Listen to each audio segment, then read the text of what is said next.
नमस्कार, कनक जीवन चैनल में आपका स्वागत है। पंचायत चुनाव को मद्देनज़र रखते हुए हम क्षेत्र में घूम रहे हैं। सिवान ज़िला हो, छपरा ज़िला हो, जहां मुझे ऐसा लगता है कि उन लोगों की बातें कनक जीवन चैनल के माध्यम से आप तक पहुंचनी चाहिए।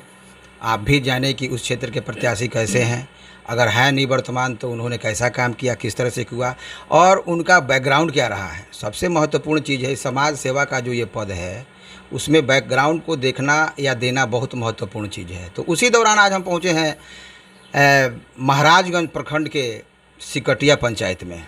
जी हाँ, सिकटिया पंचायत में निवर्तमान मुखिया के घर।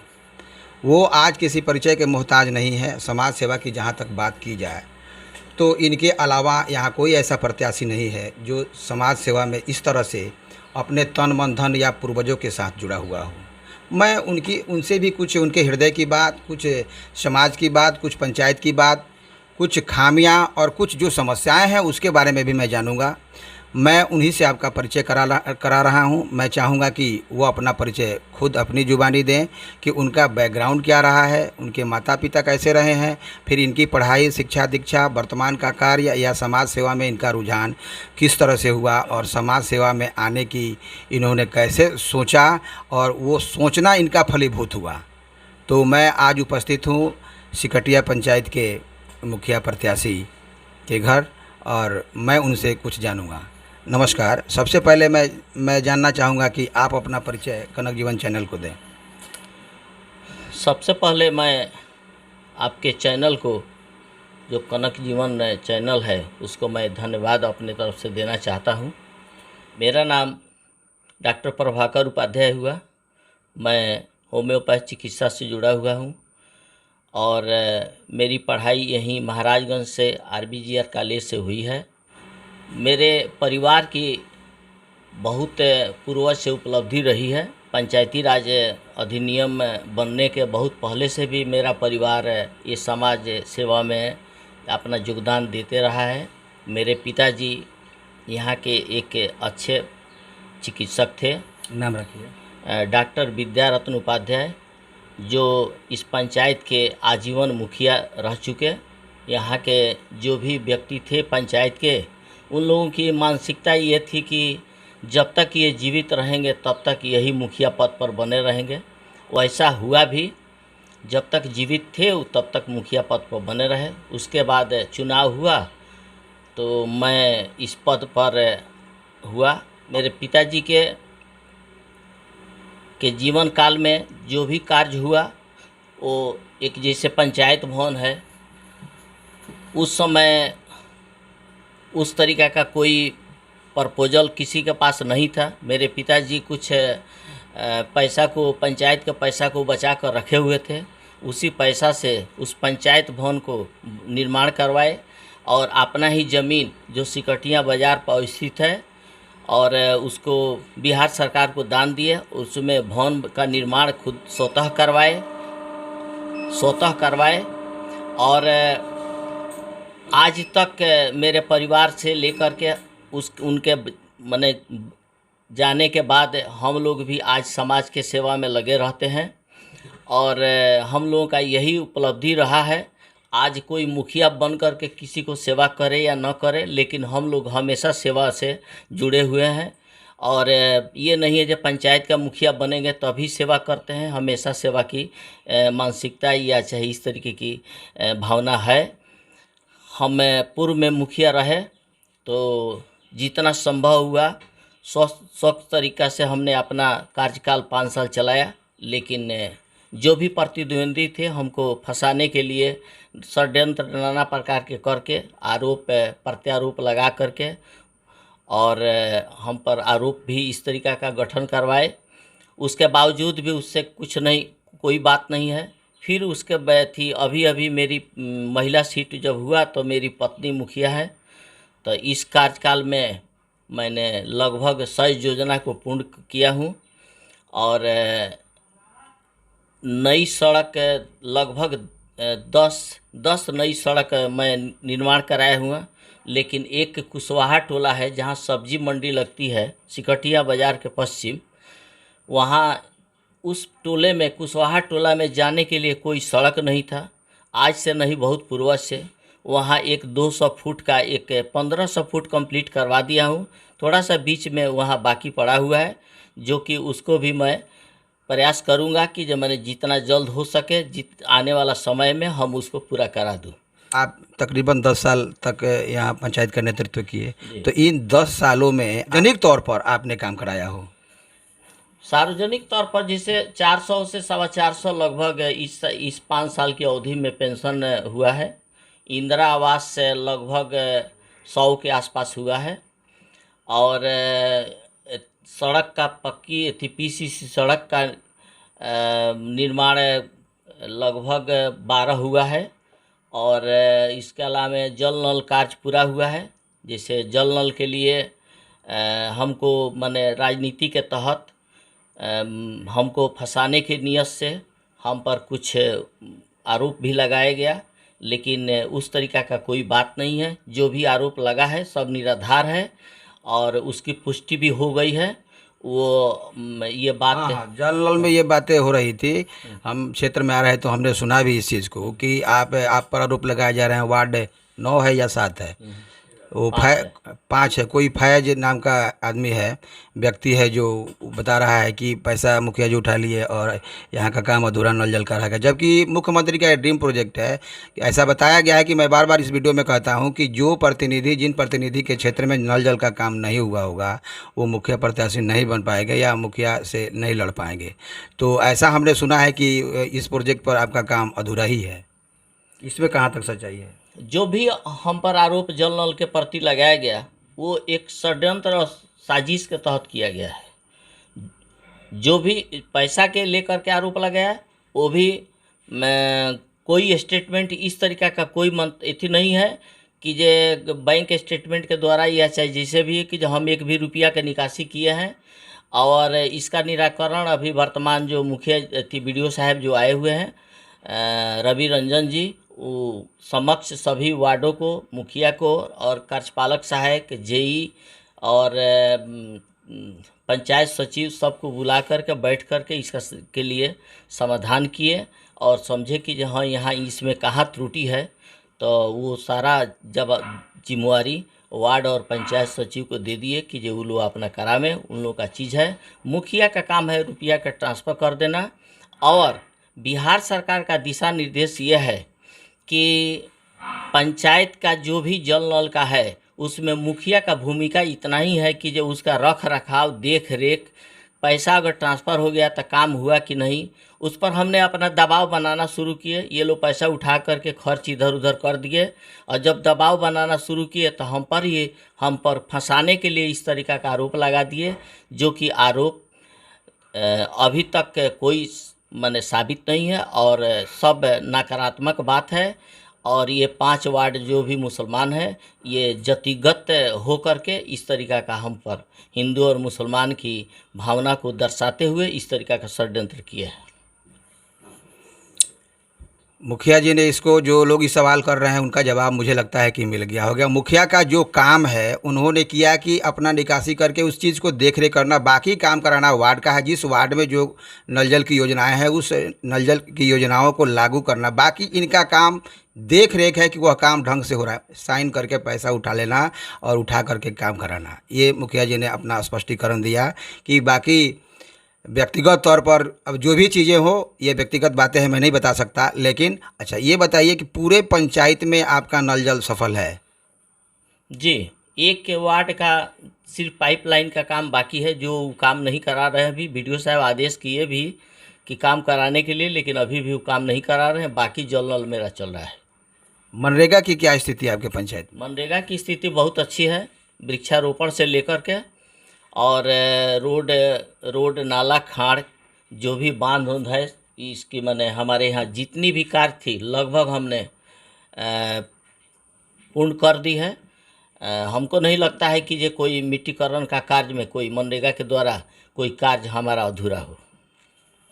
मनरेगा का और नल जल योजना, दोनों योजनाएं यहाँ संपूर्ण रूप से हो चुकी हैं। व्यक्तिगत जो बातें आप कर रहे हैं यहाँ इस पंचायत में, कुछ ऐसी बातें हैं क्या जातिगत वाली, कि आप वो भावना रखते हैं क्या? हम भावना नहीं रखते, हम लोग तो समाज से जुड़े हुए हैं। भावनात्मक इस तरीके का भावनात्मक जो भी बात उठाया जा रहा है उधर से उठाया जा रहा है, ताकि ये जो माहौल इनका जो बना हुआ है ये माहौल ही बिगड़ जाए। हमारे तरफ से इस तरीके की भावना नहीं है। हम लोग तो पेशा से जुड़े हुए हैं। पेशा वाला आदमी कभी भी भावनात्मक या जातिगत कोई भी बात नहीं करता है। पेशा वाला आदमी कभी भी जात पात भेदभाव का, कोई धर्म का कोई बात नहीं करता है, क्योंकि उसके पास ये कोई जरूरी नहीं है कि जो जात ही आएगा तो वो पेशा चलेगा। हमारे यहाँ तो हर व्यक्ति, हर बिरादरी के, हर समुदाय के लोगों का आना जाना लगा ही रहता है। हम ये नहीं है जो मुखिया हैं तभी हम इस समाज को हम कोई उपलब्धि देते हैं। हम मुखिया रहें न रहें, हमारा उपलब्धि भरपूर है। और यहाँ के हमारे पंचायत नहीं, इस जवार के चारों तरफ में ऐसा कोई व्यक्ति नहीं हो जो हमारे यहाँ के उपलब्धि के बारे में, हमारे यहाँ के योगदान के बारे में कोई छुपा नहीं है, ना बनावटी इस तरीके की बात है। और न हम लोग मुखिया पर आश्रित हैं कि मुखिया जी बनेंगे तो हमारे परिवार का पालन पोषण या हमारा व्यवस्था चलेगा। हम लोग अपने व्यवस्था के लिए खुद स्वतः हम लोग अपना सक्षम है। और हमारे परिवार आज से नहीं, पहले ही से ही इस तरीके से बनावट बना हुआ है। और लूटपाट और लूट घसोट वाली काम इस तरीके का हमारे यहाँ का नहीं है। अगर ऐसा रहता तो हमारे यहाँ मुखिया जो पद है आज से नहीं है, आजीवन मुखिया ही रहा है। तो हम लोग बहुत रुपया लूट घसोट करके रख लिए रहते, लेकिन इस तरीका का न देखने में है और न सुनने में है, न इस तरीके की कोई बात है। यह एक प्रतिष्ठा का पद है और आजीवन इनके पिताजी मुखिया रहे और समाज का सेवा करते रहे। उन्हीं का प्रभाव, उन्हीं का शिष्टाचार, उन्हीं का संस्कार इनको भी मिला और जनता ने सपोर्ट किया और यह समाज का नेतृत्व कर रहे हैं, पंचायत का नेतृत्व कर रहे हैं। आपकी पंचायत की संख्या लगभग कितनी होगी? हमारे पंचायत की संख्या लगभग 10,000 के आस से बढ़ कर के है। अभी तो जनगणना नहीं हुआ है, 2001 में जनगणना हुआ था, उसके बाद तो इस तरह से इस पंचायत की संख्या लगभग 10,000 है। और 10,000 पंचायत में मान लीजिए कि 8,000 या 7,000 यहाँ लोग होंगे जो वोटर होंगे, जो इनको वोट देते होंगे। हालांकि जो प्रतिनिधि बना तो वोट मिला तभी बना, जनता उनको चुनी तभी वो आया। तो समाज सेवा की जहाँ तक बात की जाए, चाहे उस स्वास्थ्य के क्षेत्र में हो, चाहे किसी अन्य क्षेत्र में हो, तो इनका समाज सेवा से जातिगत और व्यक्तिगत संबंध रहा है। तो इस तरह से समाज में किसी भी चीज़ को अग्रणी करने के लिए उस व्यक्ति का व्यक्तिगत प्रभाव होना बहुत ज़रूरी है। तो मेरे हिसाब से जहाँ तक मैं बात कहूँ, यहाँ 5 प्रत्याशी हैं आपको लेकर के, मैंने आपके पत्नी को लेकर के। तो इस 5 प्रत्याशी में आप कहाँ अपने को पाते हैं? कोई भी हमारे यहाँ पंचायत में आज नहीं, शुरू से लेकर के जब से संविधान बना तब से। मेरे पिताजी से भी कुछ लोग चुनाव बाद में लड़े। पहले तो निर्विरोध होता ही था सीट, लेकिन बाद में चल करके कुछ लोग चुनाव लड़े। हमारे पिताजी से भी, हमसे भी लड़े और हमारे पत्नी से भी चुनाव लोग लड़े हैं। लेकिन कोई भी हमारे पंचायत में आता है, लेकिन हम ही से चुनाव किसी को लड़ना पड़ता है। आज भी हम सक्रिय हैं और आज भी आने वाला समय में यहाँ की जनता हम ही को लोग चाहती है, क्योंकि हम लोग निष्पक्ष भाव से और किसी को इस तरीका का डरवाना धमकाना इस तरीका का हमारे परिवार और या वंशज का इस तरीके का भावना नहीं है। क्योंकि हमारे बाज़ार जो लगता है उस बाज़ार से भी हम लोगों का कोई किसी को इस तरीके का मानसिकता नहीं है। हम लोग स्वतः आम जनता के लिए हम लोग रखे हुए हैं। और जो भी हम लोग अपने जीवन में जो भी सुबह से लेकर शाम तक जो भी दैनिक रोज़ की जो क्रिया है उसमें हम लोग ज़्यादा से ज़्यादा आम जनता के लिए ही अपना समय हम लोग बिताते हैं। अपना जो है तो उसी में थोड़ा ओड़ा चल जाता है, लेकिन हम लोग ज़्यादा से ज़्यादा समय आम जनता के लिए हम लोग अपना समय देते हैं, योगदान दिए हैं और देते भी रहेंगे। समाज में कुछ हेरिडिटी है, वंशानुगत जो चीज़ें होती है समाज सेवा की, वो सबके बस की चीज़ नहीं है। विद्वता भरे हुए समाज के लिए अपने आप को समर्पित कर देना, अगर कोई सीखे तो इनसे सीखे। क्योंकि समाज की सेवा स्वास्थ्य के क्षेत्र में भी और सारे क्षेत्र में इनका बाजार है, बाजार लगता है। और जैसा इनका कहना है कि शुरू से लेकर के मेरे पिताजी, अभी तो मान लीजिए कि पंचायत में फंड आ रहे हैं, लेकिन उस समय जब इनके पिताजी मुखिया थे तो कोई फंड नहीं था, वो प्रतिष्ठा का पद था। आज भी प्रतिष्ठा का पद है, लेकिन कुछ लोगों ने, कुछ ऐसे लोग हैं जो इस प्रतिष्ठा को ख़त्म कर रहे हैं। तो प्रभाकर जी, मैं आपसे यह जानना चाहूँगा कि आप अपने जनता को अपने स्तर से व्यक्तिगत तौर पर इस चुनाव में क्या संदेश देना चाहेंगे? हम अपने जनता को यही संदेश देना चाहेंगे कि यह चुनाव 5 साल के लिए होती है और 5 साल का ये बहुमूल्य जो समय है, अनावश्यक किसी गलत व्यक्तियों के हाथ में न जाए, क्योंकि अब यहाँ के जो भी जनप्रतिनिधि हैं, जो पूर्व के मुखिया 1 बार 2 बार रह चुके हैं, उनका जब स्टेटमेंट गलत तरीका का निकलता है, जैसे वो पंचायत भवन के बारे में मीडिया से बोले हैं कि पंचायत भवन पर जिला सीमान के जिला जज को हमने बुलवाया, जबकि ये जो पंचायत का जो जिला जज को बुलाने वाली जो बात ये कहे हैं, ये एकदम निराधार है, एकदम गलत है। क्योंकि ग्राम कचहरी जो है वो उनका अधिकार क्षेत्र में नहीं है, उनका अधिकार क्षेत्र से हट के है। उन न्यायपालिका और कार्यपालिका, न्यायपालिका का चीज़ है, कार्यपालिका का चीज़ नहीं है। मुखिया कार्यपालिका का होता है, लेकिन न्यायपालिका के लिए ग्राम कचहरी का उत्तराधिकारी सरपंच होता है। जबकि ये अपना उपलब्धि उसमें गना रहे हैं कि हम इस तरीका का उपलब्धि किए, जबकि इस तरीका का माने गलत स्टेटमेंट देना, गलत बात बोलना एक मुखिया के मुंह से अच्छा नहीं है। क्योंकि वही व्यक्ति हैं कि हमारे पंचायत के 86 इंदिरा आवास को पैसा वापस कर दिए और को लिख करके दे दिए कि हमारे सिकटिया पंचायत में इंदिरा आवास जोग कोई नहीं है, जबकि आज के समय में लगभग हमारे यहाँ से 400-500 इंदिरा आवास की सूची नाम में दर्जित हुआ है। तो वो कहाँ से 400-500 दर्ज हो गया जब यहाँ का कोई इंदिरा आवास लायक कोई नहीं था। वो अपने रिजीम में इस तरीके किया। उसके बाद जो भी कार्य कराए अपने गांव में कराए, जबकि हमारे गांव में पंचायत में 6-7 गांव है। हर जगह हर व्यक्ति का, हर गांव का, हर मोहल्ले का अधिकार उतना ही है, वोट दे या न दे। लेकिन उसका मुखिया वही होता है, जो नहीं भी वोट देगा उसका भी मुखिया वही है जो जीता हुआ रहता है। इसलिए वो जो भी लूट घसोट वाली भी बात पर भी आया हुआ है बात, तो लूट घसोट वाली अगर इस तरीके की बात है तो देख, वो जो उंगली उठाए हैं कि चपरासी से लेकर के डीएम तक सब लोग भ्रष्ट हो गए हैं, तो सब लोगों का भ्रष्ट कह देना ये गलत है। समाज में या पदाधिकारी में सब लोग गलत नहीं है। हो सकता है कि कोई गलत हो, तो जो गलत होगा उस पर उंगली उठाना चाहिए। लेकिन हमारे पूर्व के मुखिया जी का इस तरीका का स्टेटमेंट देना हमारे समाज के लिए बहुत बुरी बात है। का भाषा बोलना ये बहुत निंदनीय बात है। नेतागण में भी नेता सब लोग गलत नहीं हैं, कुछ लोग गलत हैं। तो जो गलत होगा उस पर आप उंगली उठाइए ना। हम कहाँ कहते हैं, चाहे कोई समाज कहाँ कहता है कि आप मत उठाइए, लेकिन सारे नेता को, जितने भी नेता हैं सब किसी पर आप उंगली उठा दिए, सब पदाधिकारी पर उंगली उठा रहे हैं। ये गलत बात है। और आपके कार्यकाल में आपके गांव में 10 साल आप रहे हैं, लेकिन आप 10 साल में कहाँ कार्य किए, क्या किए हैं, ये अब हमको बताना नहीं है। समाज देख रही है और देखी है। उसके हिसाब से अगर आप इतना सत्यवादी थे तो आप चुनाव हारे क्यों? आप जात की बात करते हैं, तो जात की बात करते हैं तो जब तक आपको कोई दूसरा जात वोट नहीं दिया तो आप जीते कैसे ना? कैसे सत्ता में आप आ गए 2 बार? तो इसलिए ये जात पात की भेदभाव और जातिगत बात बोलना ये बहुत गलत बात है।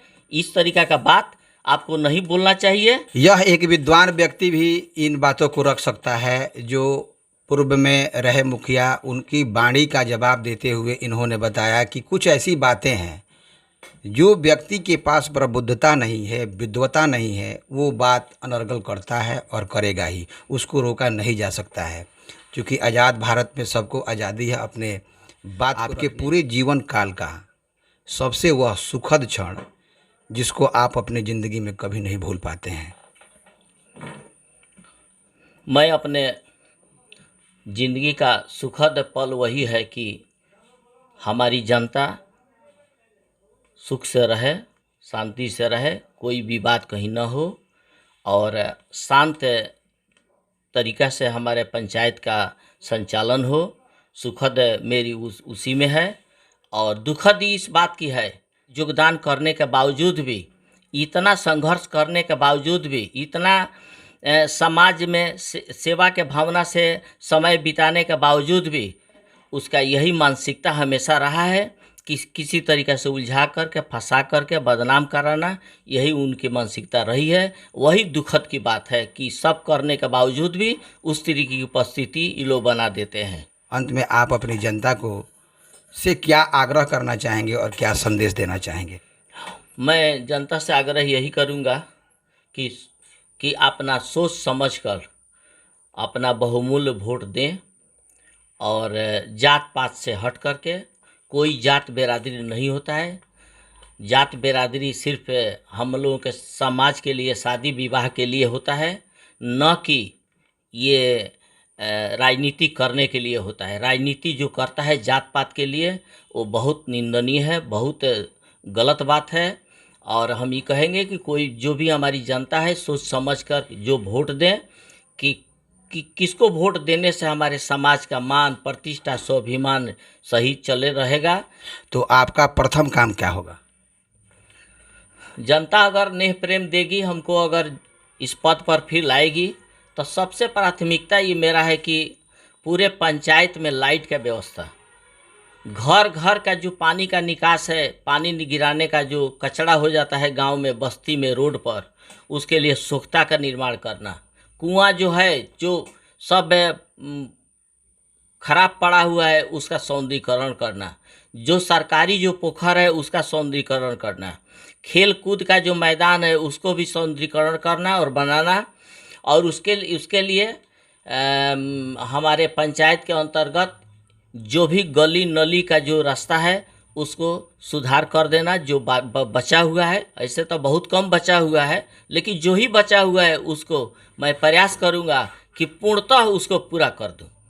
इनका जो ड्रीम प्रोजेक्ट है, अब की बार अगर यह चुनाव जीतते हैं और जनता इनको प्रेम स्नेह देती है, तो सबसे पहला काम इनका होगा कि जो जल जमा हो रहा है दरवाजे पर, उसमें सोख्ता बनवाना, फिर खेल के लिए बच्चों की व्यवस्था करना, उसका सौंदर्यीकरण करना। ये सारी चीज़ें इनकी अब की बार के एजेंडे में है। अगर यह चुनाव जीतते हैं तो प्रथम काम इनका ये होगा। अंत में आप चुनावी बात को अपने जनता के बीच लाएं और अपनी बात रखें। आग्रह करूंगा कि आज तक जो भी मेरे पंचायत में जो समाज के लिए या व्यक्तिगत के लिए जो भी कार्य हुआ, मैं अपना सही लग्न और सही भाव से किया। और आने वाला दिन में जो भी बचा हुआ जो कार्य है उसको मैं पूरा करूंगा। और मेरा समाज का नेह प्रेम और मेरे साथ बना है और बना ही रहेगा। आप लोग जात पात से हट करके मेरे भावनाओं को समझ करके आप लोग मुझे वोट दें और वोट दे करके सत्ता में लाएं, ताकि आने वाला दिन में मैं जितना बचा उचा जो कार्य है उसको मैं पूरा कर सकूं। धन्यवाद। तो ये थे सिकटिया पंचायत के मुखियापति प्रभाकर जी, जिनका समाज सेवा में योगदान रहा। अंत में जनता से अपील इन्होंने की कि आप अपना प्रेम स्नेह बनाएं, तो जो बाकी काम है मैं आते ही पूरा करूंगा। प्रभाकर जी, आपने कनक जीवन चैनल को इतना महत्वपूर्ण समय दिया। चूँकि आपका समय तो बिजी है, आप चूँकि स्वास्थ्य सेवा से संबंधित हैं, तो इतना समय निकालने के लिए और कनक जीवन चैनल को देने के लिए आपको धन्यवाद।